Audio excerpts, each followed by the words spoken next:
The Dubai heat struck Valeria like a physical wall the moment she stepped off the plane. Not the humid suffocation of São Paulo, but something more primal. A dry, ancient heat that seemed to rise from the very bones of the earth, reflecting off endless glass towers that pierced the sky like golden needles. She adjusted her sunglasses, gripping the worn leather strap of her backpack. 7 days. That's all this was supposed to be. A straightforward translation job at an international business conference. Good money, and a chance to add Arabic to her already impressive linguistic repertoire. Nothing more. The driver waiting for her wore immaculate white, his English crisp and professional. Miss Santos. He handed her a cold bottle of water without waiting for confirmation. Welcome to Dubai. The ride through the city felt like traveling through someone else's dream. Ancient desert traditions wrapped in impossible modernity, where centuries-old wind towers stood in the shadows of buildings that defied physics. Valeria had worked conferences in 12 countries, but nothing had prepared her for this. Way the city seemed to pulse with both reverence and ambition. The hotel was a palace in everything but name. Golden domes caught the late afternoon sun. Indoor fountains whispered secrets in languages she couldn't identify. And the air carried the intoxicating scent of jasmine and frankincense. Women in abayas, embroidered with gold thread, glided through the marble lobby like living art. For the first 2 days, Valeria lost herself in the work. Headphones on, translating rapid-fire negotiations between oil executives and tech moguls. Her mind dancing between Portuguese, English, Arabic, and French.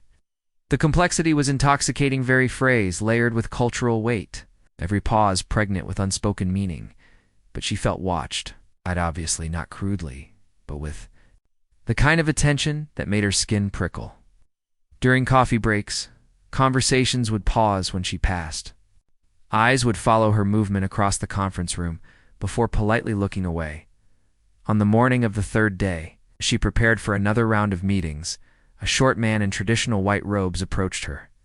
His beard was neatly trimmed, his manner deferential but firm. Miss Santos, he said quietly, Sheikh Malik Al-Zahed has personally requested your presence. Valeria's coffee cup paused halfway to her lips. The name carried weight in the circle soil, technology, infrastructure. Billions of dollars in influence that stretched across continents. I'm sorry, what exactly are you asking? He wants you, as his exclusive interpreter, tonight at the Golden Palace. The man's tone suggested this wasn't really a request. And if I'm unavailable? She asked carefully. The organizer looked at her as if she'd just suggested the sun might not rise tomorrow. Unavailability is not a concept Sheikh Malik recognizes, Miss Santos. Back in her room, Valeria stared at her reflection in the bathroom mirror. Her chestnut hair was pulled back in the same professional bun she'd worn to every conference for 5 years. Her face was composed, unremarkable even. So why had one of the most powerful men in the Middle East requested her specifically? Exactly. 7 o'clock, a black limousine waited outside the hotel. The driver guided her through massive wrought iron gates that opened with theatrical precision. The palace revealed itself slowly flows gardens, where water danced in fountains lit by hidden lights. Corridors that seemed to stretch into infinity, and a silence so complete it made her footsteps sound like thunder, a tall man in black lead. Her through halls adorned with Persian rugs, worth more than her annual salary, past windows that framed the desert like living paintings. The air carried the ghost of incense and something else intupation. The room he led her to was enormous, yet intimate. Persian rugs covered polished marble floors. Floor-to-ceiling windows opened onto a view of endless sand dunes. And the dying sun painted everything in shades of gold and amber. And then she saw him, Sheikh Malik Al-Zahed stood with his back to her, hands clasped behind him as he watched the horizon. He was younger than she'd expected. Maybe 40, with skin the color of warm honey and hair so black it seemed to absorb light. When he turned, his eyes met hers with the intensity of a man who'd never been denied anything in his life. Miss Santos, he said, and his voice was exactly what she'd imagined, controlled, with an accent that turned her name into something almost musical. Please, sit. I want to know you. It wasn't a request. was a command wrapped in silk. And as Valeria settled into the plush armchair across from him, she realized that everything she thought she knew about her simple 7-day assignment had just evaporated like mist in the desert sun. The game, whatever it was, had begun.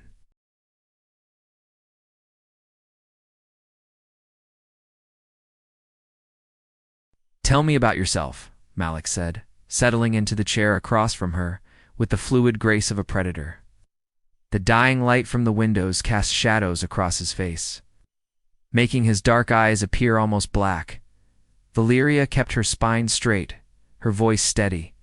"I'm a translator and interpreter from Brazil. I have degrees in linguistics and international relations. I specialize in business conferences and diplomatic." "That's what you do," he interrupted softly. "I asked who you are." The question caught her off guard. In 5 years of working with powerful men, no one had ever asked her that. They wanted her skills, her discretion, her ability to disappear into the background. They didn't want to know who she was when she took off her professional mask. "Why would you want to know that?" she asked. "'Cause you intrigue me." His answer was direct, without embellishment or the practiced charm she'd expected. "In 2 days.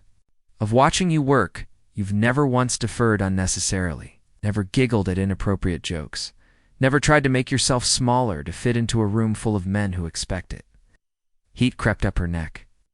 "I'm here to work, Sheikh Malik. My professionalism isn't negotiable." The corner of his mouth lifted in something that wasn't quite a smile. "That's exactly why I'm interested." Silence stretched between them, charged with something Valeria couldn't name. She crossed her legs slowly, fighting to keep her breathing.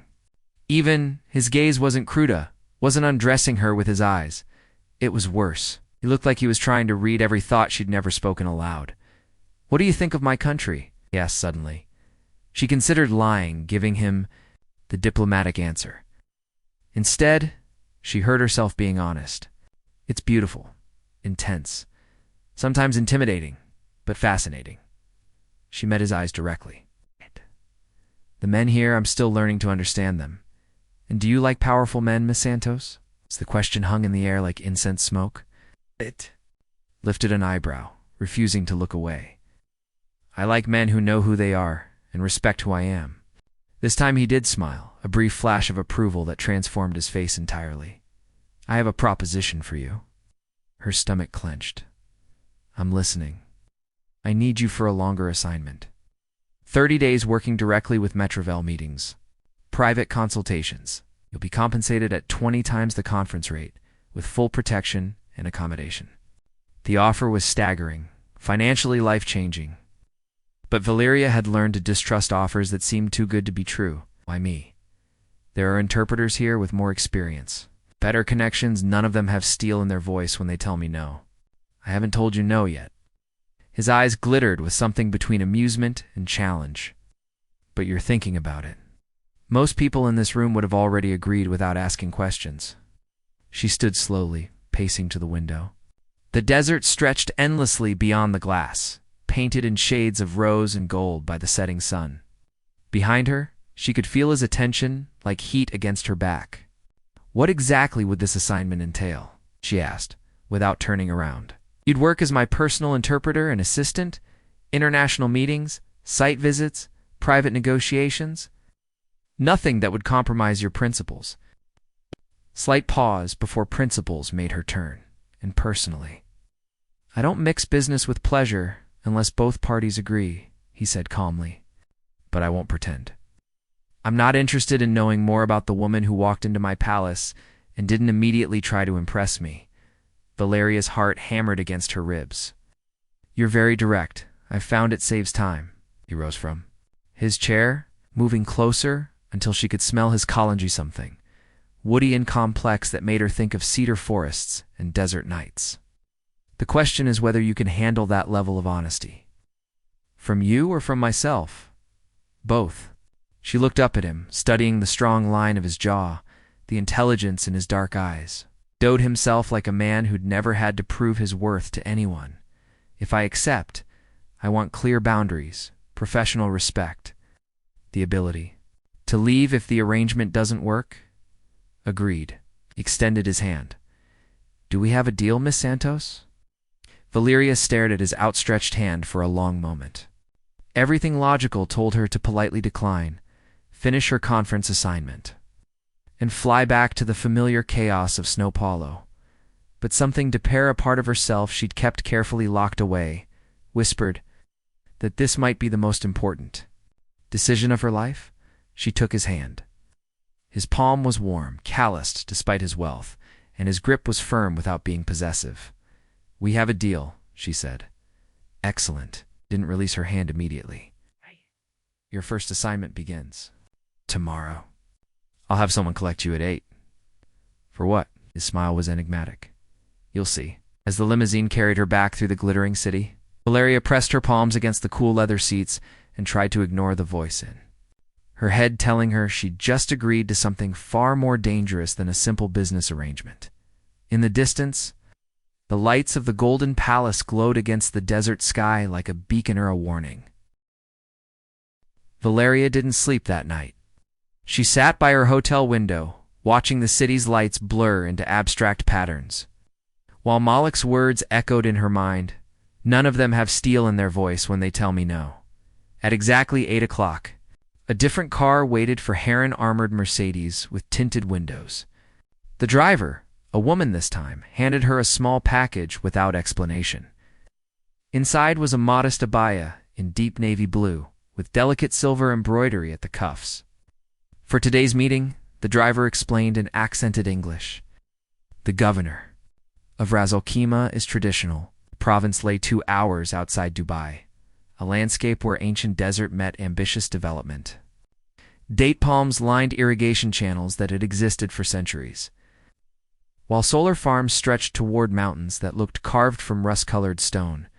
Malik was waiting at the government complex, dressed in traditional white robes that made him appear both timeless and imposing. When he saw her in the abaya, his eyes lingered for a moment longer than necessary. "You looked appropriate," he said, but there was something in his tone that made appropriate sound like a compliment.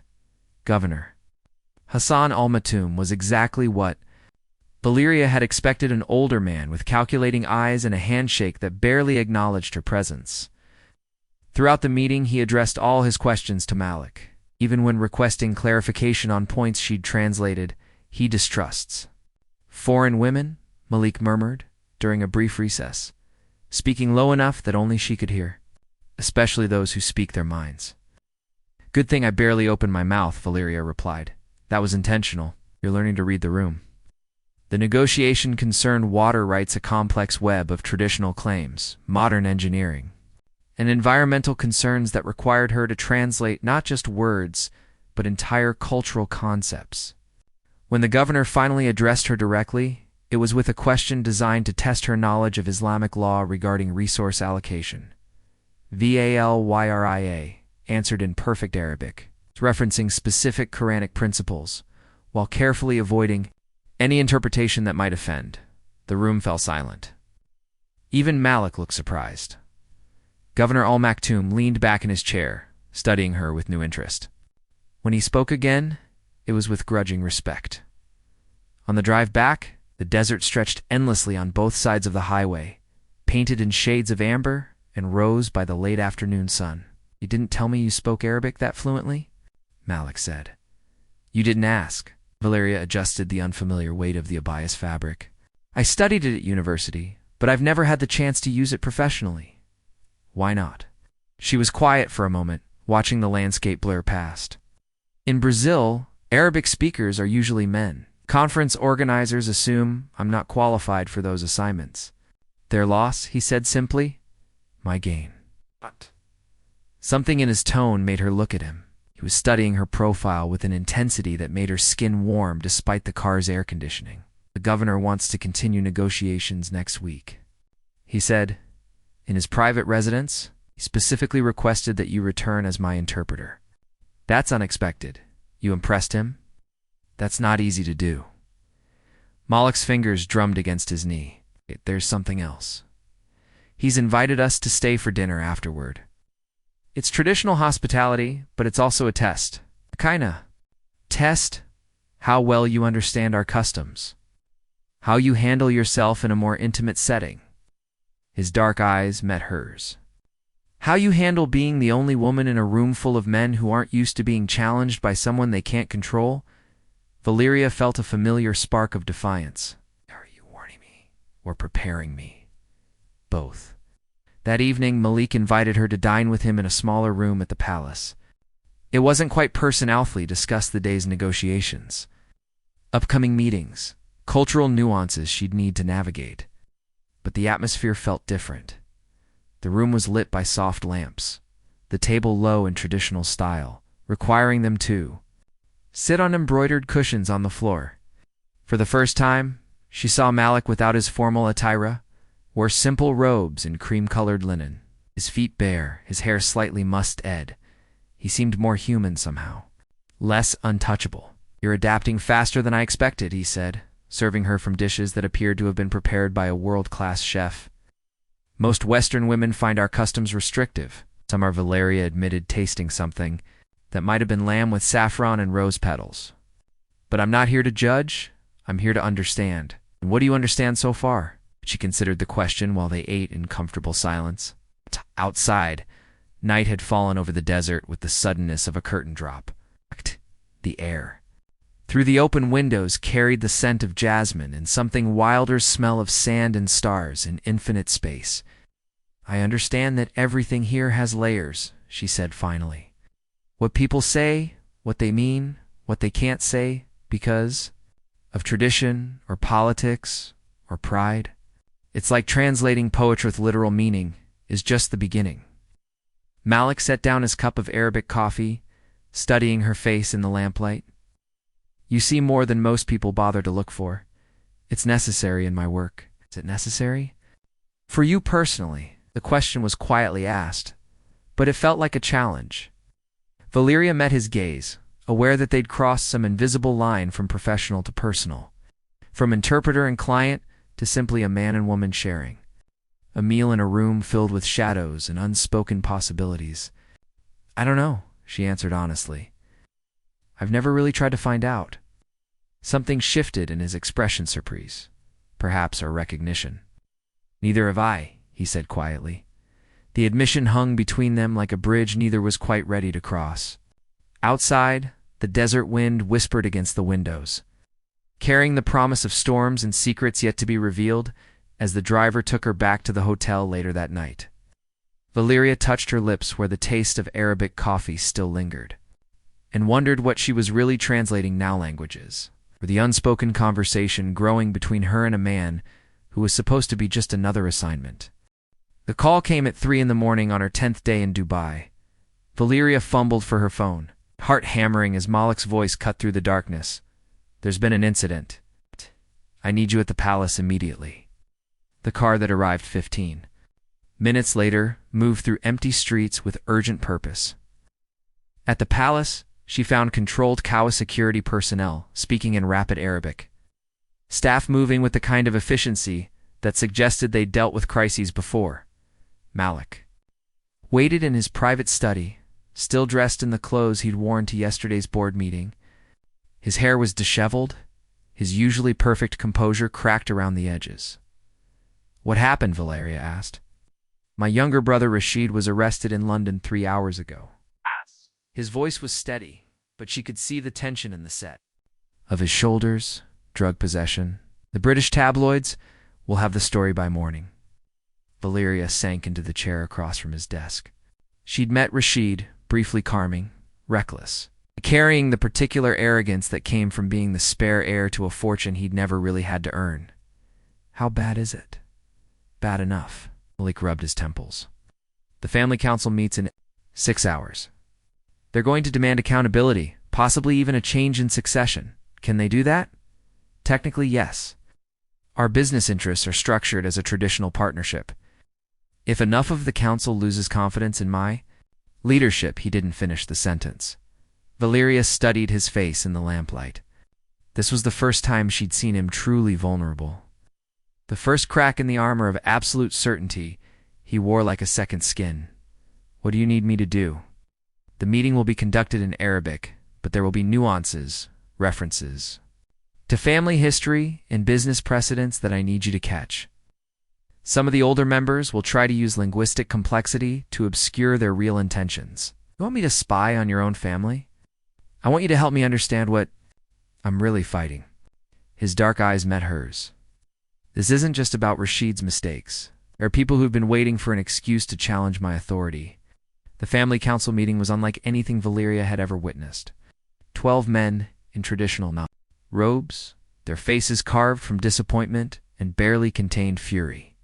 Speaking in Arabic so formal and archaic that even her extensive training was stretched to its limits. She sat in an alcove behind a carved wooden screen. Invisible but listening to every word, taking notes in 3 languages as alliances shifted. And power plays unfolded with the complexity of a chess. Match played by masters, Malik's uncle Abdul Rahman led the attack. His words wrapped in concern for the family's reputation but edged with ambition. The boy's behavior reflects on our judgment, he said. Perhaps it's time to consider whether youth and Western education have prepared our heir for the responsibilities of leadership. Other voices joined the chorus, older men who'd built their fortunes through patience and caution. Uncomfortable with Malik's expansion into technology and renewable energy, his partnerships with European firms, his refusal to marry within the traditional circles they'd chosen for him, but Malik held his ground with a combination of detailed knowledge and quiet authority that reminded Valeria why he'd become one of the most powerful men in the region before his 40th birthday. He acknowledged Rashid's failures without excusing them, accepted responsibility, while making it clear that his brother's actions didn't diminish his own capabilities. The question, he said in the voice that could command boardrooms in silence, critics, is whether we move forward together or allow fear to divide us when unity is most crucial. The vote, when it came, was closer than anyone had expected. 8 votes for maintaining the current structure, 4 for a comprehensive review that would have effectively stripped Malik of his authority as the council members filed out. Their faces carefully neutral, Valeria saw the cost of victory and the exhaustion that settled over Malik's features like a mask. That evening, she found him on the palace's highest terrace, standing at the edge where the building met the endless desert. The city lights spread below them like fallen stars, but his attention was fixed on the horizon where darkness met darkness. "You saved me today," he said, without turning around. "You saved yourself. I just listened. You did more than that." He faced her, and in the moonlight, she could see something new in his expression.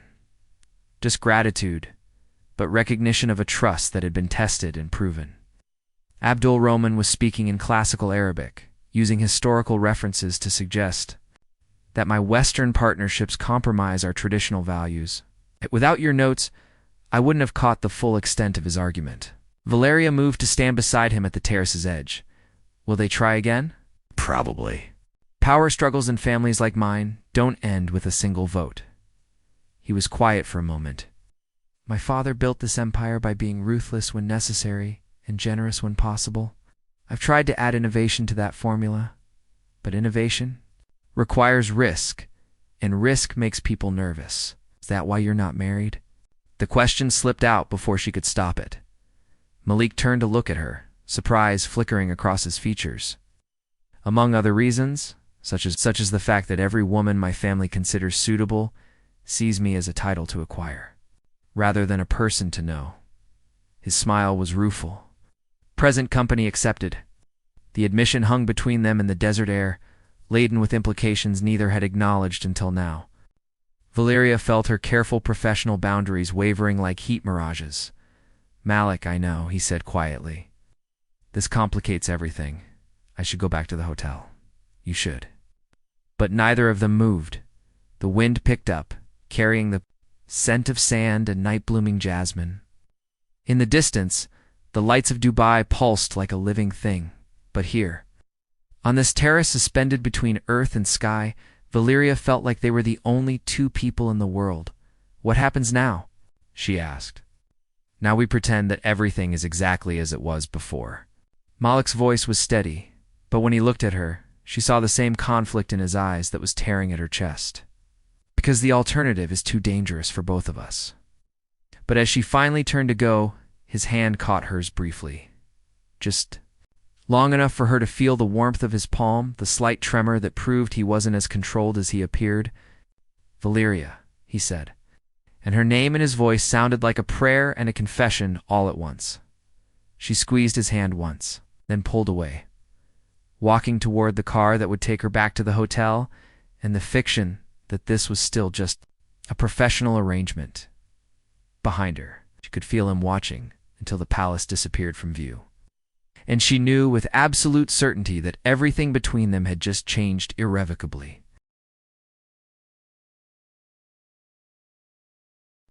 Three days later, the scandal broke exactly as Malik had predicted. Photos of Rashid leaving a London police station appeared on every major news site, accompanied by speculation about the Al-Zahed family's stability and future leadership. Valeria watched the coverage from her hotel room, recognizing the calculated precision of the leak. Someone had ensured maximum damage at minimum legal risk, a move that spoke of experience and careful planning. Her phone buzzed with a message. "Private. Dinner tonight. We need to discuss your contract extension." She stared at the text for a long moment. They both knew her 30 days were almost over. They also both knew that what they needed to discuss had nothing to do with contract terms. The dinner was held in Malik's private quarters, a space she'd never seen before. The room was smaller than his formal dining areas. More personnel books in multiple languages lined the walls.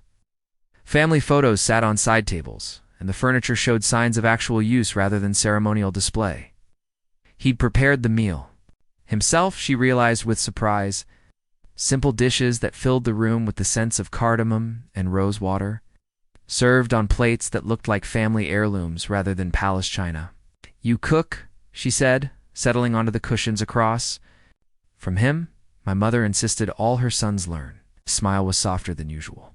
She said a man who couldn't feed himself couldn't be trusted to feed a family. They ate in comfortable silence for a while, the weight of unspoken conversations settling around them like incense smoke. Outside, night painted the desert in shades of silver and shadow. "I have an offer for you," Malik said finally. A permanent position. Full diplomatic credentials, your own staff, a salary that would make you financially independent for life. Valeria set down her cup carefully and personally. "That would be your choice." His dark eyes met hers directly. "I won't lie to you, Valeria, what's growing between us is real, and it's dangerous. For both of us, because of your family, because of everything. My world doesn't allow for uncertainty, and you make me uncertain about everything I thought I knew about myself." She understood. Over the past 3 weeks, she'd felt her own carefully constructed certainties crumbling. The professional distance she'd maintained in every other assignment had evaporated completely. The woman who'd boarded a plane in Sao Paulo had been replaced by someone she'd barely recognize him, willing to challenge governors and navigate family politics and sit in desert palaces discussing the future with a man who could command armies. "There's something else," Malik continued. "The British authorities contacted me today. Rashid's arrest wasn't random. Someone provided them with detailed information about his activities." "Someone in your family?" "Almost certainly." His jaw tightened. "Which means the real battle for control is just beginning. If you stay, you'll be in the center of it. Use you as a weapon against me if they can." Valeria absorbed this information. She'd known from the beginning that Malik's world was dangerous. But she'd assumed the dangers would be external business, rivals, political opponents. The idea that his own family might target her felt like a chess move she hadn't anticipated. "Why are you telling me this?" she asked. "Because you deserve to make an informed choice." He reached across the small table, his fingers brushing hers. "And because I care more about your safety than my own desires." The admission hung between them, honest and unguarded. Valeria felt something crack open in her chestnut just desire, but something deeper and more frightening. The recognition that this man had somehow slipped past every defense she'd built, that she was in love with him in ways that terrified her. "If I stay," she said carefully, "what exactly are we to each other?" "I don't know." His honesty was brutal and beautiful. "I've never navigated anything like this before. In my world, relationships are strategic alliances. What I feel for you, it doesn't fit any category I understand." Valeria stood, moving to the window that overlooked the palace gardens. Below, fountains caught moonlight like scattered diamonds, and the air carried the eternal whisper of the desert wind. She thought of her life in snow-pallowed small apartment, the predictable assignments, the careful boundaries that had kept her safe and alone. Then she thought of the past 3 weeks' intellectual challenges, the cultural discoveries, the way Malik looked at her like she was both mystery and revelation. "I need to tell you something," she said, without turning around. "When I was 25, I was engaged to a man who wanted me to be smaller, quieter, more convenient. I broke the engagement because I realized I'd rather be alone than be less than myself." She heard Malik rise, felt him move to stand behind her. "I've built my entire adult life around independence," she continued. "Around not needing anyone, not relying on anyone, not letting anyone have power over my choices. And now," she turned to face him, seeing her own fear and longing reflected in his dark eyes. "Now I'm terrified because I want to stay. Not for the job, not for the money, not even for the adventure. I want to stay because I'm in love with you, and I don't know how to reconcile that with who I've always been." For a moment, the only sound was the distant splash of fountains and the whisper of silk curtains in the night breeze. Then Malik stepped closer, his hands framing her face with infinite gentleness. "What if," he said quietly, "instead of being less than yourself, you became more? What if loving someone didn't mean losing yourself, but discovering parts of yourself you never knew existed? Is that what's happened to you?" "Yes." The simple word carried the weight of absolute truth. "You've made me question everything me. Assumptions about power, about family, about what I want my life to become. You've made me want to be worthy of someone who sees through facades to find the man underneath." Valeria felt tears she hadn't expected prick at her eyes. "Your family will never accept me. Some will, in time. Others," he shrugged. "I've spent 38 years trying to earn the approval of people who mistake fear for respect. Time I stopped. The political complications will be manageable. I'm not powerless, Valeria, and neither are you." She studied his face in the moonlight, seeing not the sheik who commanded boardrooms and negotiated with governments, but the man who cooked simple meals and worried about his reckless brother and stood on terraces staring at the desert like he was searching for answers in the stars. "If I stay," she said, "we do this honestly. No games, no strategies, no using each other as weapons against your enemies." "Agreed."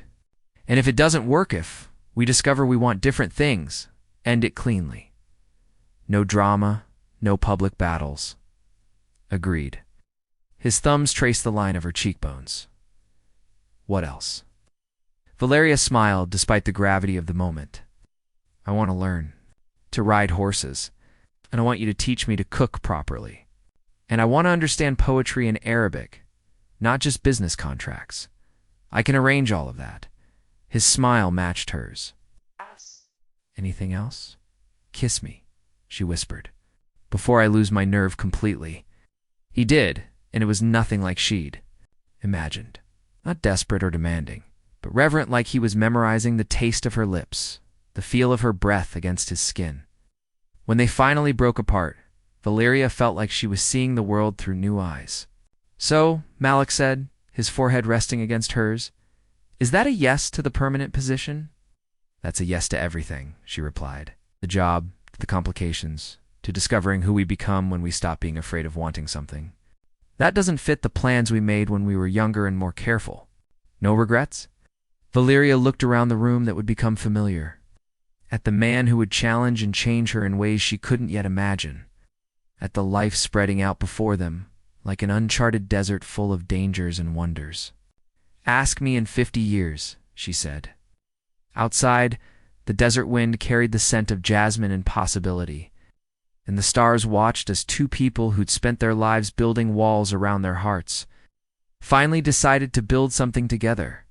Instead, 6 months later, as Valeria stood on the same terrace where everything had changed, now wearing a simple gold band that had belonged to Malik's grandmother, she thought about translation, not just of languages, but of lives, of love, of the courage it took to become someone new without losing who you'd always been.